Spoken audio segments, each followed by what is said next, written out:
All right, so today we're working on our module that's focused on ethics, and ethics is an area that I absolutely love.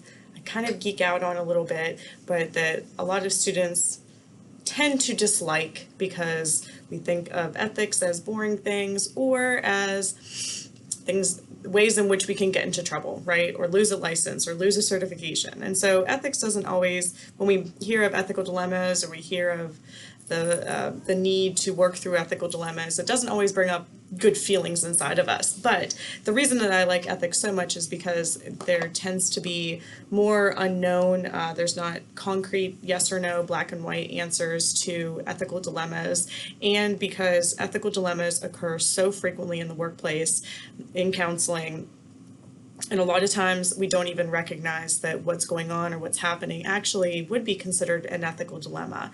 It's also an area of counseling that you have to focus on in every class, and so you're going to be getting a complete class on ethics, and so I don't want to provide you with an overwhelming amount of information about a topic that you're going to get much more in depth in future semesters. However, it definitely is something that you need to be introduced to, because as students, there are ethical standards within our codes of ethics that apply to you. Students do have a lot of right and autonomy within a master's counseling program, and you need to be aware of what those areas are in the codes of ethics that apply to you as a student.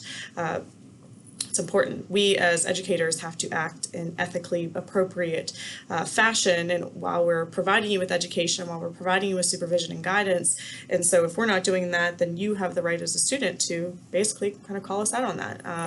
And so it's important for you guys to be aware of where to find the codes of ethics at this stage, I think, what they are, how they apply to you, and what they really mean.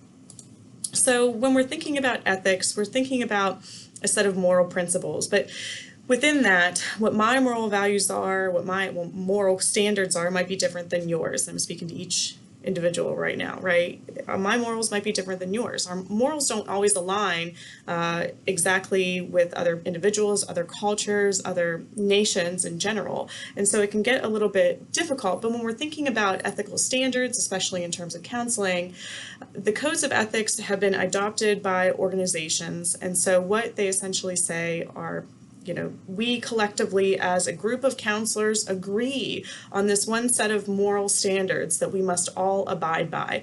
And if we don't abide by those moral standards, well, then we should not be practicing. So the standards provide a guideline, more of like a baseline for what's considered acceptable behavior within the counseling profession.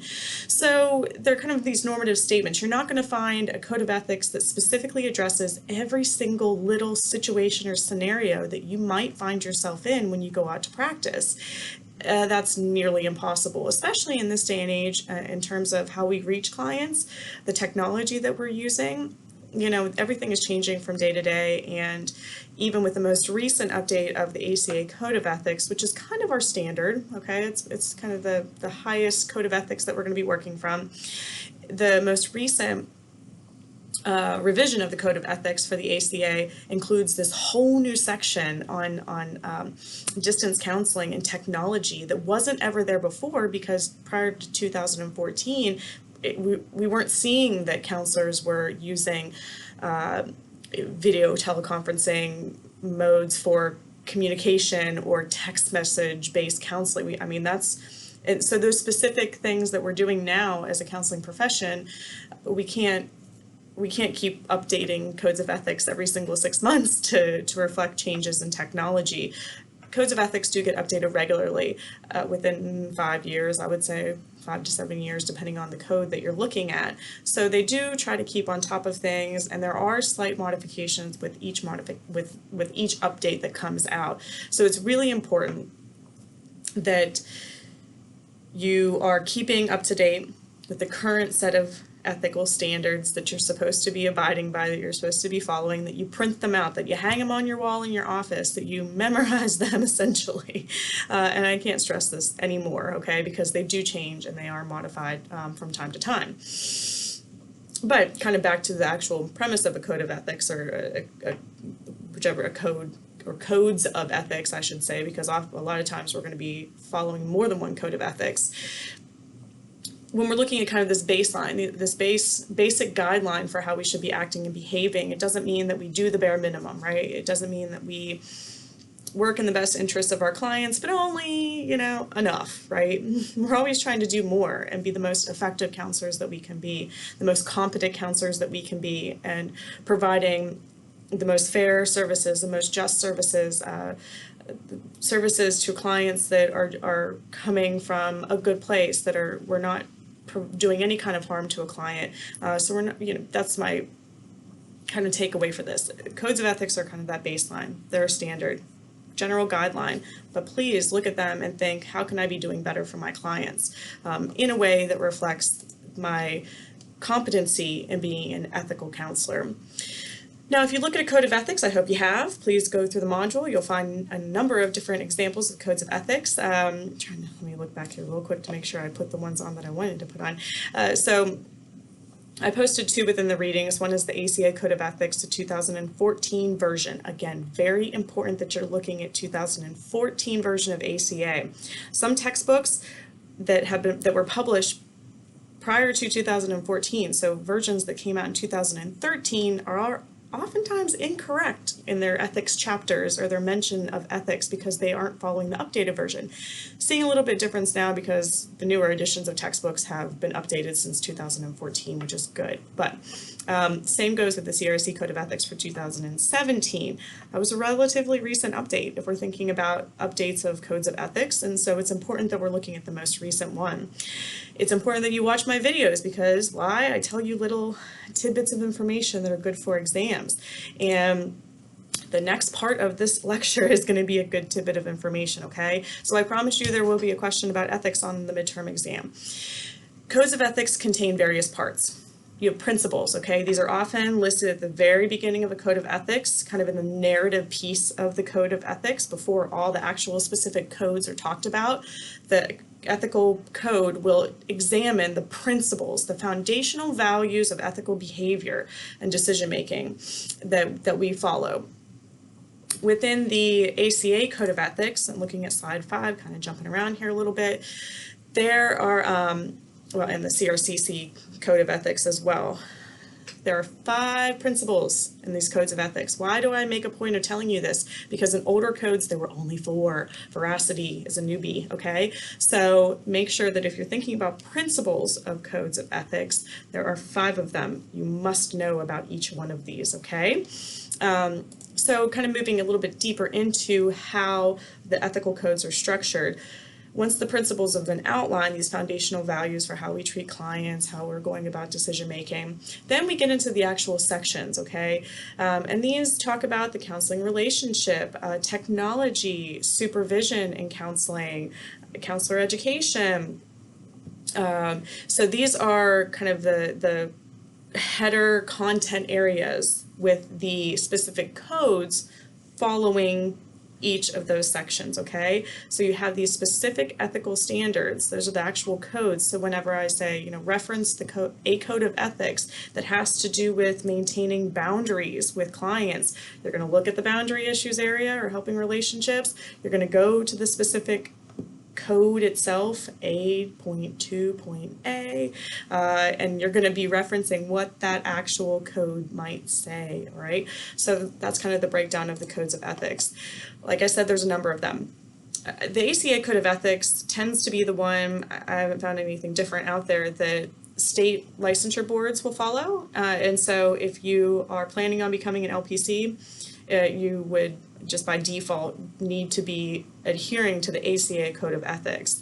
So what a licensure board would do then is if somebody placed a charge against you for an ethical violation or a potential ethical violation, what your state licensure board is going to do is look at the ACA Code of Ethics versus maybe whatever sub-organization you might be involved in, and they're going to be reviewing whether or not you were adhering to the ACA Code of Standards, okay? CRCCs, so those state vocational rehabilitation agencies, people that are working in the private sector as rehabilitation counselors.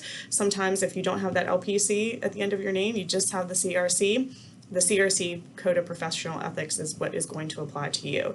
The APA has their own Code of Ethics, of course. If if you're interested in getting like a higher degree in counseling psychology or any of the other specialty areas in psychology, APA would likely, then apply to you. If you're working in, let's say, like a managed care or hospital setting, those types of settings may reference the APA Code of Ethics for like codes of conduct issues. So again, it's just important to know that that one is there. ARCA has one, the American Rehabilitation Counseling Association. Other subgroups in ACA have their own codes of ethics. There's one for specialists in group work, so if you do group work counseling. Other specialty areas, of course, like couples and family counseling. I'm trying to think of what other, I think there's a multicultural related code of ethics. School counselors, of course, have their own dedicated code of ethics. So there are a number of them out there. It's just important to know that the ACA Code of Ethics and the CRC Code of Ethics are the two that I focus on primarily for this course and for exam purposes as well. There are differences between those two, between the ACA Code of Ethics and the CRCC Code of Ethics. So I encourage you to look through each of one a little bit more in depth and see where those differences lie. What it looks like when the ACA is saying you can't have a relationship with a former client. It has to be, a set amount of years since they have come off your caseload. CRCC says never, do not have any kind of relationship with a former client under any circumstance, basically. So who enforces these codes, right? Who polices all of this? If you are acting unethically, if you have a relationship with a client, if there is you cross over into a non-therapeutic relationship with a client, not a romantic one, but just you have to maintain boundaries in general. Who enforces all of this? It depends on the code in question, of course. Some codes of ethics don't have any kind of internal enforcement mechanisms. ACA and CRCC, they enforce their own. You can actually go on websites and you can pose questions to the ACA, entities that deal with ethical dilemmas, and the CRCC, and will have people come back and say, hey, this is what we think based on our advanced knowledge of this specific code of ethics. This is how we might advise you to proceed in your decision-making process. I already mentioned that a lot of the enforcement comes from the certification bodies or licensure boards. So ultimately, if a complaint is filed against you, if a charge is filed against you, and your licensure board or certification board, they would be the ones kind of doling out what the punishment might be. And sometimes it's kind of like a remediation type of punishment where they're saying you need to go and get some continuing education around ethics and ethical violations. Sometimes it's that your license is suspended or your certification is suspended for a bit, so it just means you can't practice. Provision of additional supervision might be part of, the reprimand process or the punishment process for whatever entity is enforcing that code of ethics. Kind of the worst of the worst would be stripping you of a license, right, or stripping you of a certification. So that's a possibility. I mean, if you violate an ethical principle or the code of ethics in such a severe way that you have provided, you've done some kind of harm to a client, you just haven't followed through as a counselor in the way that you should in working with a client or even caring for yourself. We talk about self-care a good amount in this program because if you are an impaired counselor, if you are coming to work and you are completely sleep deprived where you're not making a good decision, and you're impaired because of that, if you have a health condition going on that's taking away from your ability to focus on your clients and maintain ethical standards of practice, all of that can essentially lead to an ethical violation because you yourself as a counselor might be considered to be impaired. So that's why we do talk about self-care. It's not just because we want everybody to be healthy. We do, but we also need to ensure that at this stage you know how to take care of yourselves because work life out there is even more stressful, and you need to be kind of ingraining those practices now so that you can continue them later. When we're looking at ethical violations versus legal violations, I would say with 99% certainty here that if you have violated a law, state law, federal law, whatever it is, yeah, you violated part of the code of ethics, okay? Depends on what it is that you did, but pretty sure you probably violated a code of ethics. Sometimes you may have an ethical violation that does not equate to a legal violation. A lot of that can come in with like boundary issue, crossing boundaries or developing relationships again with clients that doesn't exactly equate to a legal issue, but it could be an ethical violation, so it just depends. So what complicates things? Again, like I said, I love ethics because it's not black and white and it comes up so frequently in our field.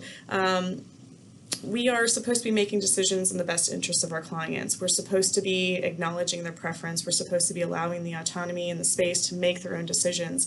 But sometimes either we or our supervisors who ultimately make a decision may not make decisions that are based on a client's preference. It may be that a client wants to continue working with us because they really like us, but we have just found out that they are now dating our best friend. We can't continue to work with the client in that situation. So we might be making a decision to refer based on something that's not a client's preference, okay? Limitations might be imposed by outside forces, meaning that we can't do everything for a client, and so we are limited to our own scope of practice. We may have to make referrals because there are certain things that we just can't do. Maybe a client is working with us and they've been working with us for a while and they want to bring in a family member and do some family counseling. Well, if you're not a family counselor, you're not trained in that, you don't want to bring in a family and start doing family counseling because that would be an ethical violation, right?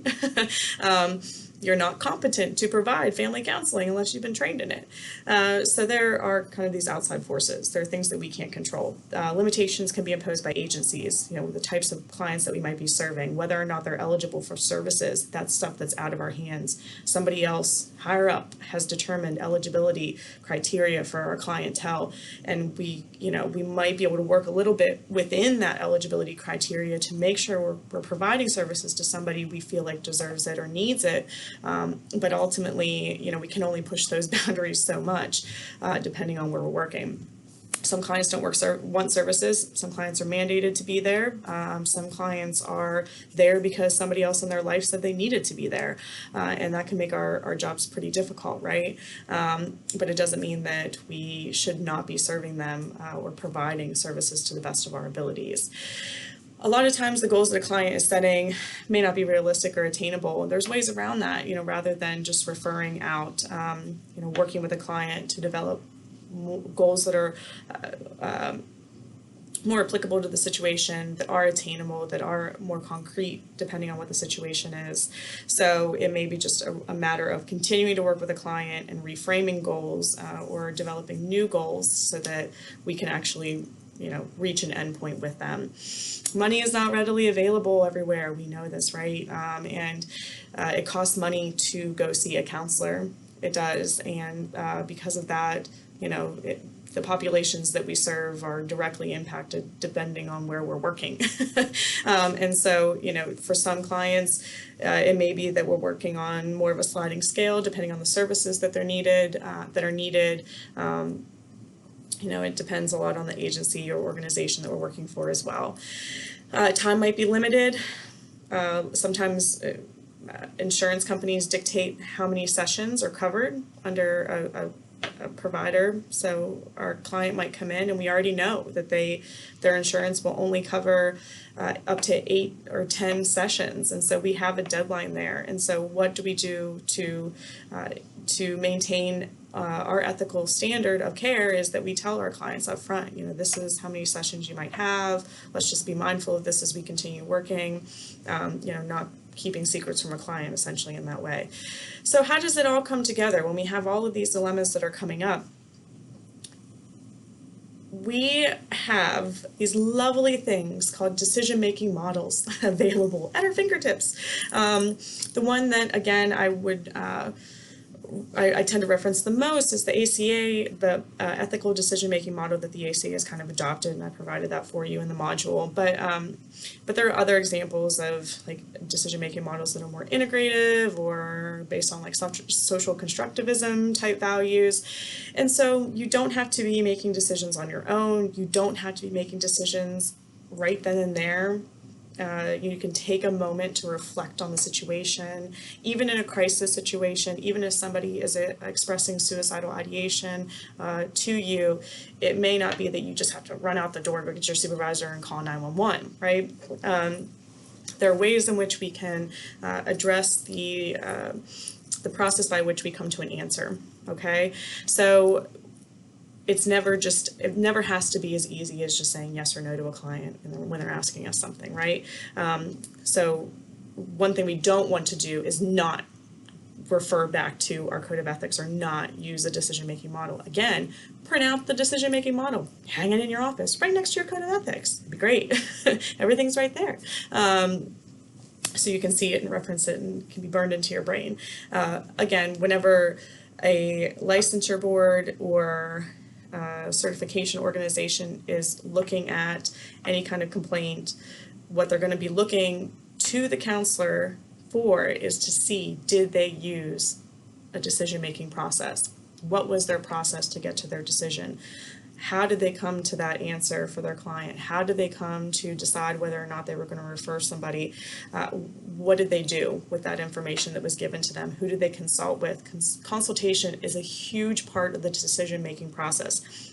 Consult with peers, colleagues, supervisors, consult with somebody, consult with the ACA, consult with the CRCC. Somebody else can help you through the process. So, hopefully I didn't scare you too much with ethics. Hopefully you can see that I love ethics. Absolutely love it. Love teaching it. And I'm happy to help anybody work through ethical dilemmas at any point that they might come up. So with that, I'm going to leave you guys to the reading that you have. We've got a good number of videos. And then the discussion board this week is based on 2 of the articles that you are going to be reading. I expect that everybody reads both articles, but choose one of them and then dig a little bit deeper into the one that you choose based on what area of work you want to get into later on in life, and then discuss what was most interesting to you. It can be informal. I don't need citations in the discussion board, although you can give them to me if you like. With that, I'll let you guys go. See you in the discussions and have a great week.